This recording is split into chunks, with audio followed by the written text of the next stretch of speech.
That time check was brought to you by ACS Manufacturing Corporation, ISO certified world-class quality. ACS. Si Alex, ang ating sharpshooter dati, marami na siyang napanalo ng MVP awards. Pero ngayon, sa kanyang edad, parang sumasablay na ang mga tira niya. Lagi na lang ako sumasablay. Paano na to? Uy, tol, bakit hindi mo subukan itong iBerry? Para yan sa mata, para luminaw ang paningin ko. Sa sumunod na laro, iba na. Bawat tira, pasok. Walang sablay. Salamat, Ibery. Napakalinaw na ng paningin ko. Nagbabalik MVP. Nagbalik ang angas. Dahil sa iBerry, ang mata mo na ang MVP. Mahalagang paalala, ang iBerry ay hindi gamot at hindi dapat gamitin panggamot sa anumang uri ng sakit. Hindi umuurong sa pagtulong, kawang-gawa sa lahat sinusulong. PCSO, PCSO. Hindi umuurong sa pagtulong ang PCSO, PCSO.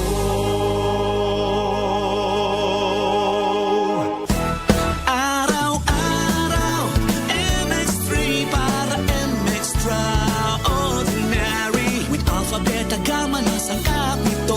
Tunay, original at natural na suplemento. With MX3, so coffee and tea. With MX3, it's for you and me. With MX3, dito ako believe. I am Dulce, your power singing diva. Sa MX3 capsule, dito ako bilib.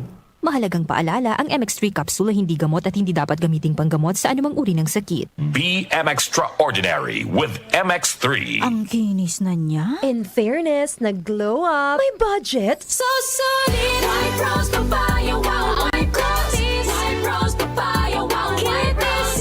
White Rose Papaya. May glow up with White Rose Papaya. Sulit ang glow up sa White Rose Papaya. May papaya, niacinamide para sa puting power times 2. Plus shea butter and tea tree oil. Glow up with the power of two. White Rose Papaya. Kuti sulit ang glow up. Regular use helps. Results may vary. White Rose Papaya. Manufactured by ACS ISO certified world-class quality. ACS. Santon Plus Herbal Capsule. Ako si Roy, taga Santa Rosa, Laguna. Malabo yung mata ko. Sabi ng doktor, may glaucoma daw ako. Pero tinry kong uminom ng Santon Plus Herbal Capsule. Inaraw-araw ko, nawala yung glaucoma. Nabis talaga yung Santon Plus Herbal Capsule. Santon Plus. Bibili sa mga butika. Mahalagang paalala, ang Santhone Plus Herbal Capsule ay hindi gamot at hindi pwedeng gamiting panggamot sa anumang uri ng sakit. Opinion mo, opinion ko sa 774. Sa 774.